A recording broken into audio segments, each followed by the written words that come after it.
did you meet the delicious, wonderful Pollyanna? I met Pollyanna McIntosh for the first time very, very briefly on Burke and Hare, because myself, Reece, Pollyanna, and David Schofield are all in Burke and Hare. Mm-hmm. But I didn't meet any of them on the set. I knew David beforehand through doing Beware the Moon. Yes. I didn't meet Reece until last October. I met Pollyanna very briefly during my ADR session on Burke and Hare. She came in to do some stuff on the same day, and it was kind of like a little introduction, and then I think she was leaving, and then she left.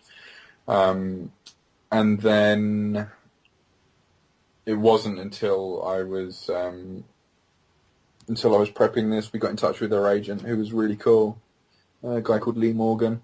Yeah. And he just said, yep, she'd be totally up for it. And we started emailing, and I met both... No, I actually met Pollyanna for the first time at Real Music.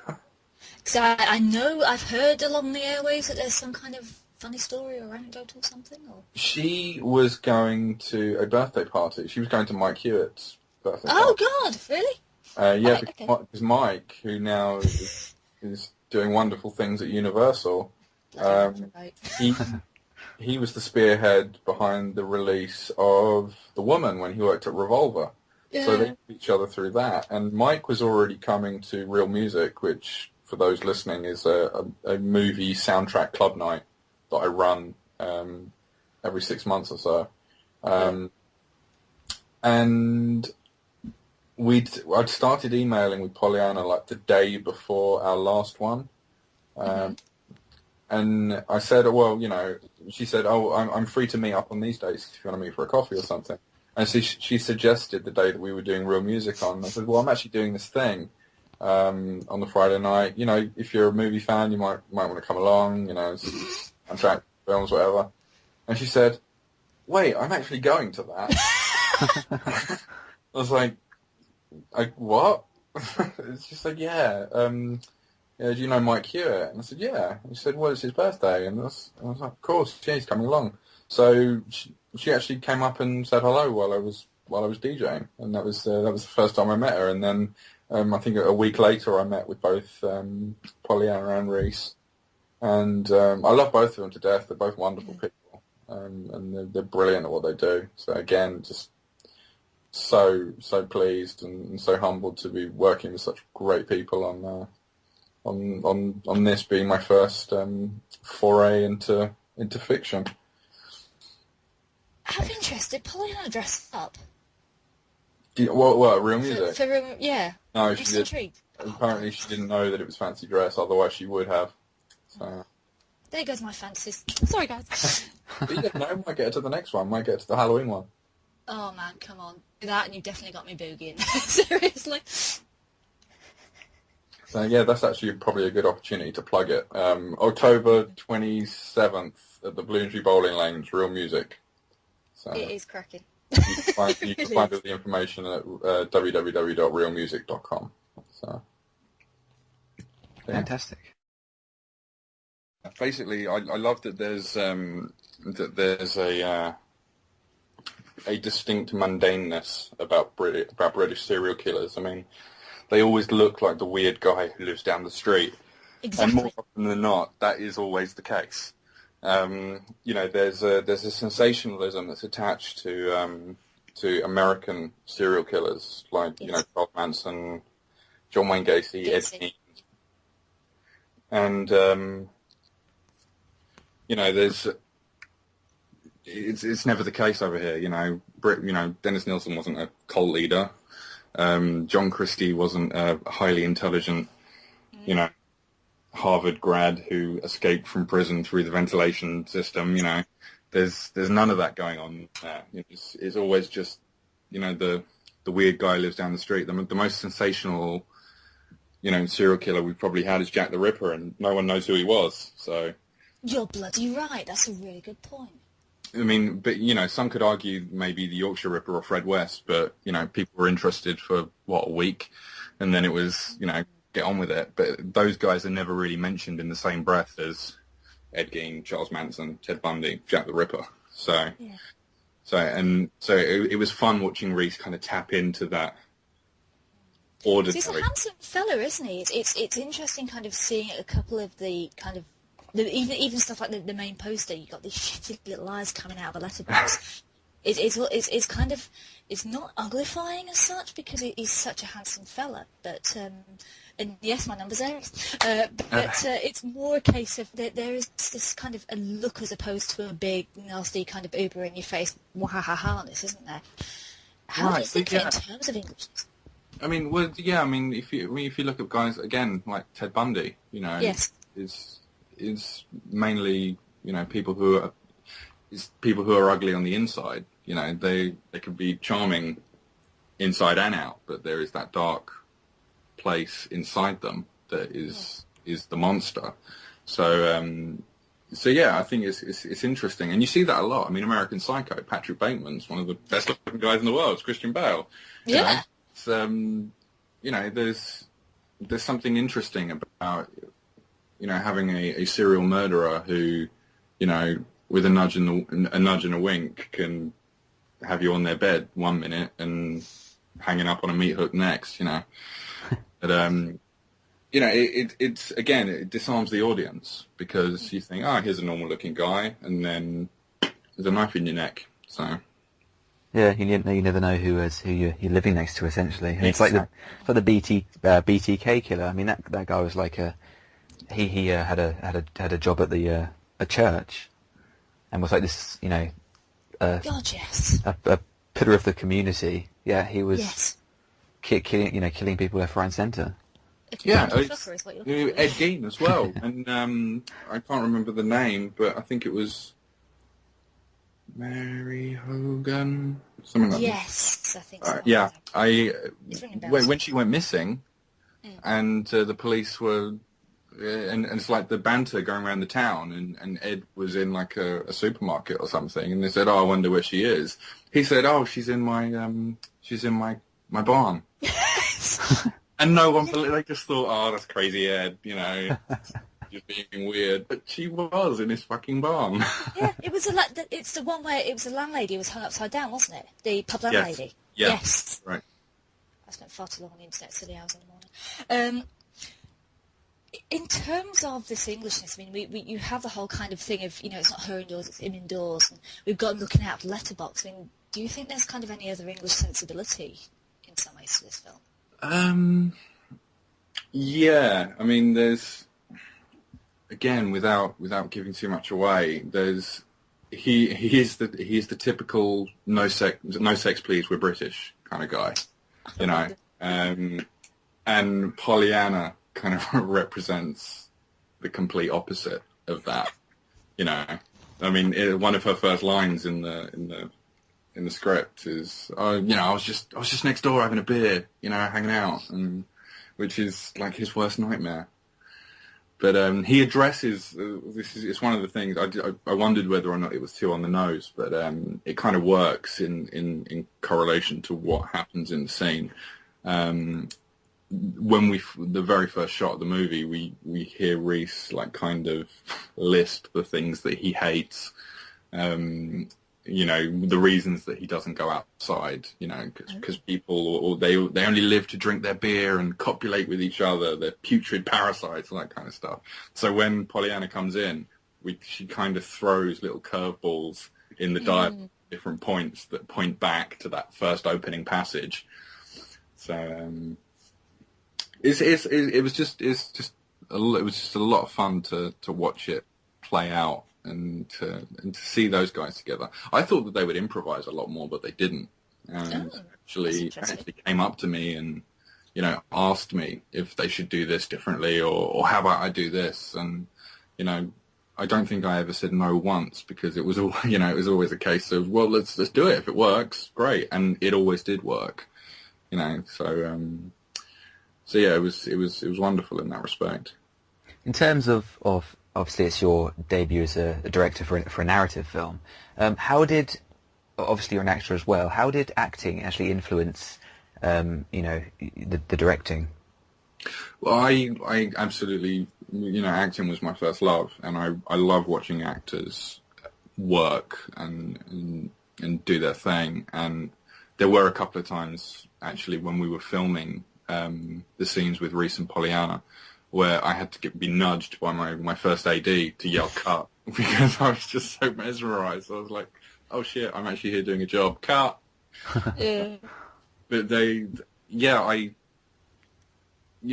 love watching. I love getting things out of actors. I like watching them try different things, and I basically said to Pollyanna and Reece from the very beginning, I want you to feel natural about everything that I'm asking you to do in this. So, just think of the script as a template. Don't necessarily think of the dialogue as, it's not gospel. Just kind of do, if need be, do your own take on it. But they didn't. They practically stuck to the script word for word. If you read the script, there's probably only 2 things in the film that weren't scripted. And one of them is actually one of my favourite moments in the film. So I'm, kind of glad that we got that in there. But in terms of me, from my background, I was just in awe the whole time. There's a wonderful photo that was taken by the stills guy of Pollyanna and Reece talking in the main living room, and I'm just sat on the sofa, just looking up at them, starry-eyed, like. I wish I could do it as well as them. Otherwise, I would be acting. But it's one of those things where I would never ask an actor to do something that I wasn't willing to do myself.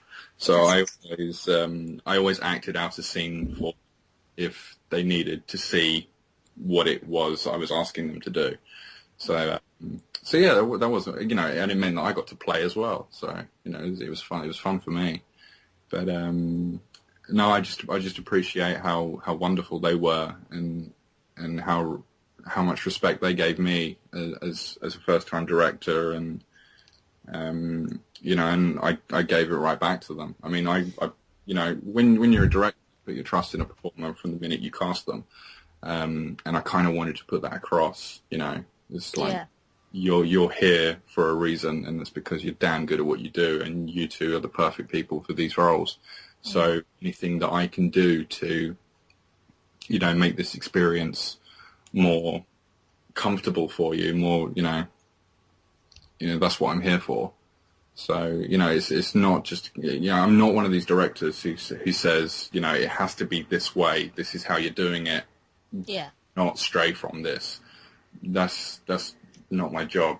I don't think any directors should, some directors are set in their ways, but, and they get the results because of that. But, I don't care if, the person in the catering has an idea. I will listen to it. And if it's better than what I've got, I'll fucking use it. Absolutely. In terms of, you talk about the Fright audience, and obviously with the way that you funded this through, is it pronounced Sponsoon? I think. I don't know, actually. It's odd, isn't it? I've always just called up. I know Kickstarter is another brand. I always refer as a Kickstarter because everybody knows what you mean when you say that. Exactly. I think it's Sponsoon. I think it is. It looks like it's Sponsoon. Yeah. I call it Sponsor Me, but I don't know. Yeah. Anyway, that's carry on. Yeah. Yeah. In terms of that, and in terms of, as you say, that this whole idea of a community getting a joke and all the rest of it. I noticed on that site, one of the things you're saying, if people contributed, which of course, thank you everybody who did contribute, you're wonderful. Thank you very much. It's uber cool. I noticed that one of the things you've got on it, and I'm going to see if I can skizz down to it so I can actually read it off rather than trying to guess, is you were saying if people contributed, I think it was a couple of hundred, they could have one of the weapons complete with a blood stain. Yes. What's that prize? How? I'm interested. Well, I'm not going to tell you what the weapon is, but No, sure. we had a mock-up made of the weapon, and it was screen used in one shot, and Reece then etched his signature in it, and we delivered. So that person already has the weapon, so they know what it is. Hold it aloft, whoever you are. Yes, yeah. But it's funny because I gave them the prop, and then I suddenly found myself with the original, so I kind of got a little memento myself from that moment. But again, that scene is just wow. When I watched it edited together for the first time, when we shot it, because most of the time I was calling the shots from a monitor setup in the kitchen, because the problem with Reece wearing glasses throughout the shoot was you'd quite often see reflections of people who were in the room, you know, on the filming it from the other side. So we tried to keep as little people in the living room as possible when we were filming those scenes.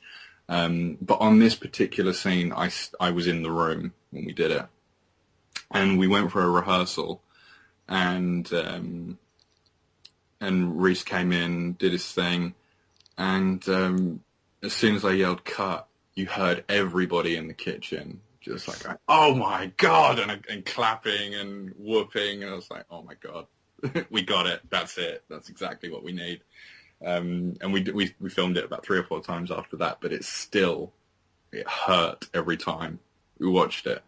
And then when I saw it cut together for the first time, you know, it didn't matter that I'd been there watching it 5 or 6 times when you saw it edited together for the first time. And still watching it now, it's just fucking horrible. It's fucking brutal. So why the glasses? The glasses actually, I'd never actually specified that the character would wear glasses, but my costume designer, David Brown, he said, I've got some glasses just in case. And I was like, okay, well, that's cool. I kind of saw him with or without. That's not a problem. But then when Reece turned up on the first day, he actually brought his own selection of glasses. Yeah. And interestingly enough, the pair of glasses that he is wearing in the film are the same glasses he wore in the cottage. Oh! It's a little nod there to the fans. But there's again, with regard to references and stuff like that, it wasn't a case of... There were only a couple that I actually put in consciously, because there's one of the main sequences in the film I took directly from the Brian De Palma film Sisters. Yes. Which I absolutely adore. The film is actually very heavily influenced by Hitchcock and De Palma. Mainly like the dark sense of humor. I never think that Hitchcock gets enough credit for being as funny as in his thrillers. I mean, Psycho is one of the... He always regarded Psycho as a comedy. You know, it's all in there. Mother's not herself today. Yes. So it borrowed very, very heavily from that. But there was a particular sequence that I took from Sisters, which is one of my favourite. It's one of my favourite De Palma movies, but it's also one of my favourite scenes in terms of, tension. It's a wonderful scene in the movie, which I'm not going to, because if I tell you, it'll just give away the gag. But as a little nod to the fact that I'd quite blatantly taken this. I mean, it's got more of a comedy twist in our version, so it's not like I've just plagiarised it scene for scene. But I actually got a little action figure of William Finley from Phantom of the Paradise and put him on the shelf facing towards the area in which this happened. So it's kind of like, you know, the same actor who was in the movie and who was in that scene that we're homaging is kind of looking over us. So that was kind of nice. But there is some unconscious stuff in there which I've looked back and it's Psycho. You know, there's a line in there where it's, I think I kind of did have an idea of what I was doing, but I didn't realise that I was lifting a complete line from Psycho. But you watch it now, and it works. It works as an inside joke, where he's referring to him being a serial killer as his hobby, and that his mother used to help him, and he says every young boy should have a hobby. He used to say, which is he's talking about stuffing birds, but he's actually just out and out saying it. Killing people is my and the last shot of the movie is quite literally Psycho as well. So, brilliant.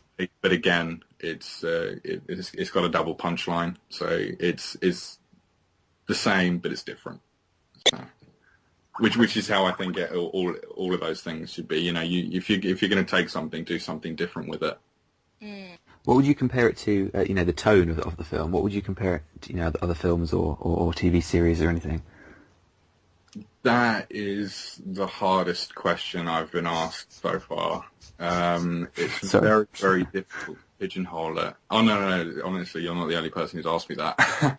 I call it a comedy horror, but I don't know. It's not like it's nothing like you've seen Reece do before. It's anybody who's expecting something League of Gentlemen or Psycho Bill. It's not. It's the only thing I could compare it to in terms of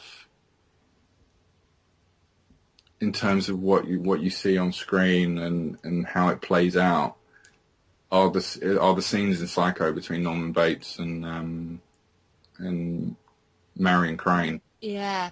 It looks like it's got that realist edge to it, which is really, really nice touch, actually. Yeah, it's still played out very different because obviously you've got Reece who's this very closed person and just wants to get this woman out of his house. And then you've got Pollyanna who's being so in your face. You saw the picture in the press release. You see what she's wearing, that bright pink tracksuit. Yeah. First came on the set, when she first got into costume, I just looked at her and I pointed. I said, "Yes, be like that tracksuit." So yeah, that's the only thing I can really compare it to. But of course, the gags and the laughs are there, which with Hitchcock it was kind of underlined. No, sorry, it was more of an undertone. Again, with Psycho, you watch that scene back after you've seen it, knowing what you then eventually find out, and it makes that scene incredibly funny, but in a twisted way. Kind of the same in this on Reece's end of things, but there are a couple of gags in there that are just straight up gags. So. Yeah, that's the only thing that I could really compare it to. I wouldn't say it's as good as that. That's obviously a classic scene in cinema and one of the greatest movies of all time. I wouldn't dare, try and tread on those toes. But it's as far as thinking of things that have influenced the project, that is the closest thing that I can relate it to. I think it's really intriguing actually, because I think when you cast Reece Shearsmith, especially in the role of a serial killer, and then you automatically think, okay, League of Gentlemen, Psychoville. You just can't help yourself. But it's really interesting to hear that it's a different approach. I think it's going to be really refreshing actually. He's completely different to any of the characters. I think if I had to relate him to any of the characters that he's previously played, it would be. Again, it's different, but the closest one I can think of is the librarian who sees Silent Singer in Psychoville. Oh, right. Oh, now Silent Singer. Which again, from a fan point of view, was really fun. I actually asked him on set. I said, "Come on, level with me, Reece. What song is going through your head when you do Silent Singer?" And he actually told me it was from a piece of music from the pantomime that he saw. But whenever he does the Silent Singer, he's got that piece of music in his head and he's kind of mouthing it and perform. And he actually did the movement for Silent Singer on set, and I completely fucking geeked out. And I geeked out even harder when he slipped in a Papa Lazarou voice. Which was just, because I watched The League of Gentlemen when it first aired, so I've been a fan since the beginning, and I just feel really humbled and really grateful to have worked with him, and Pollyanna as well, because I was a huge fan of the woman. Yeah. And of course David Schofield from American Wealth in London, which we haven't mentioned yet, who's got a very, very brief role at the end. It was one of those things where I have to get someone from an American Wealth in London in this. It wouldn't be if I didn't. Everybody's expecting it. I can't let anybody down. Exactly. I love David. I loved him in Johannes Roberts' film F as well. Yes. And he pops up in everything. He's in Gladiator, The Wolfman, Pirates of the Caribbean movies. Yeah. He's got a very distinctive voice, and that's why I wanted him. So. Yes. In terms of the way, obviously, as we said, we have all these references here and all these things that people are going to pick up on. Obviously, they've had a hand in sponsorship. How do you feel about the general concept of, the extent to which the fans are getting so increasingly close to people such as yourself, people who are actually involved in the industry, to the extent that you are offering kind of blood-stained weapons as essentially a prize for kind of, helping out, as it were. How do you feel that relationship is going to change the way that people actually view cinema? Well, I mean, the whole thing with crowdfunding, in general, I think that there are right ways of doing it, and I think that there are just downright deceitful and immoral ways of doing it. Oh, really?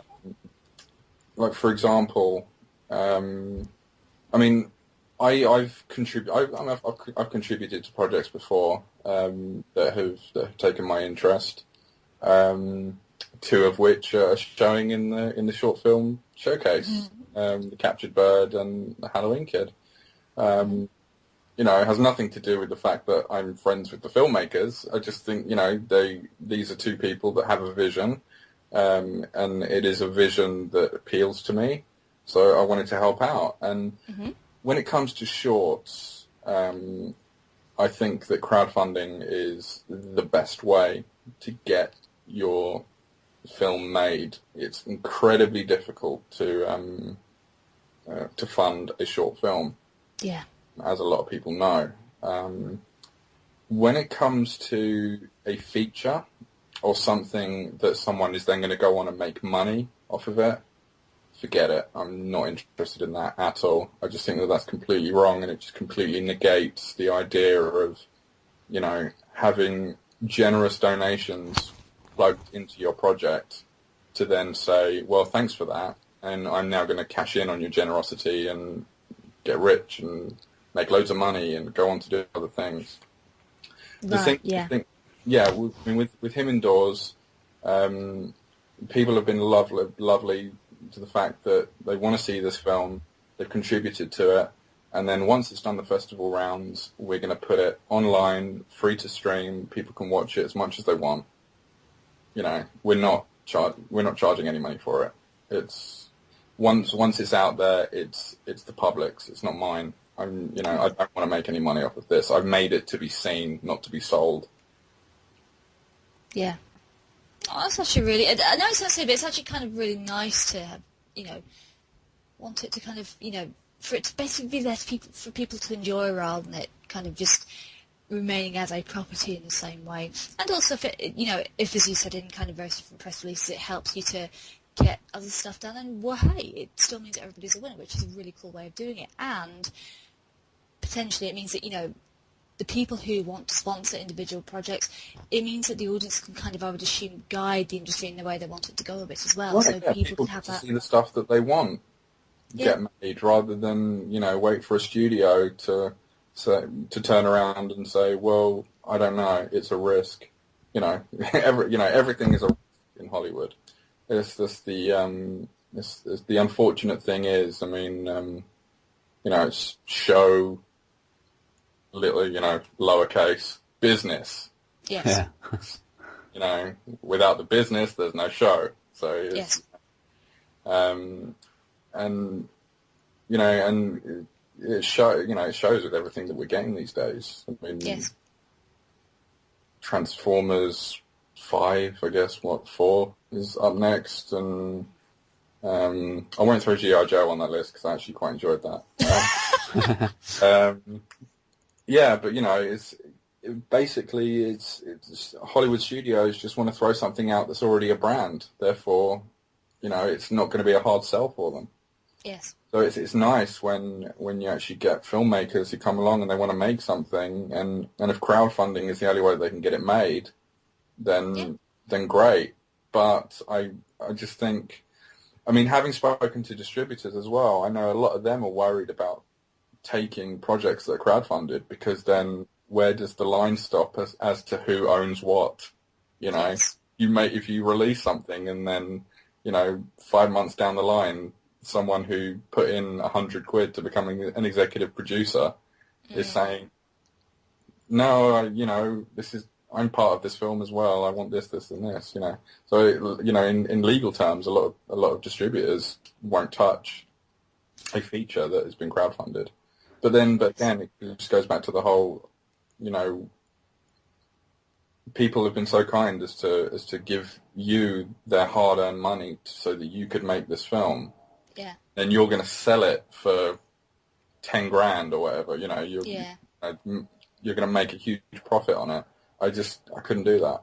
No. Yeah, it seems like such a hard thing to mediate in terms of like a feature, especially if you're going the crowdfunding route. You know, all these people chipping in, you know, even as little as like a pound or $1. Right. I mean, you know, like you say, that you know the potential for these, you know, legal risks. Right. Yeah. Exactly that. And as I said, you know, a lot of the distributors are cottoned onto that, and they don't want to touch them because they know that it's, I don't want to say tainted material, but, you know, there's that possibility that someone's going to come out and say, well, you owe me this amount of money. Yeah. So, this is a very strong thing going through it, because we do have this very strong mixture, particularly here, of the idea of a business that, you know, PRs and so forth in particular, distributors and so forth are in there, you know, to make their mortgage money, and it's at the same time something where, you know, groups will go in, you know, people who go to festivals or whatever, will get together and do a Shits and Giggles film, and it's a group of friends, and it becomes this very different entity. right. It kind of splits up and becomes two different things, and that can change people. Yeah, I mean, it's all very well and good. You know, someone could make a feature through crowdfunding, Yes. and they could do the festival circuit with it and then put it online. But at the end of the day, the sad thing is a lot of people are doing this to make money. Yes, absolutely. So, you know, if you say to them, oh, we'll give you the money for this film, but we're not going to release it and you're not going to make any money off of it. Yeah. How many people do you think are actually going to take that? Yeah. Yeah, exactly. You know, it's sad. As I said, you know, it's great that people are able to have a hand in things that they want to see made, but, you know, there's ways of doing it and there's ways of not doing it. So, I think it's something that still has to be, that still has a lot more in terms of development before it's a viable way in which we can get the films that we want to see made. But at the moment, I think in terms of short films, it's the way to do it. And I would encourage anybody who wants to make a short film to go down that route, because it worked. We got to make this fun little project, and we're still in budget. So, you know, we haven't gone over yet. And I just hope everybody likes it. I hope we do them proud. I hope this is the film that they wanted to see get made. So. But it sounds edible.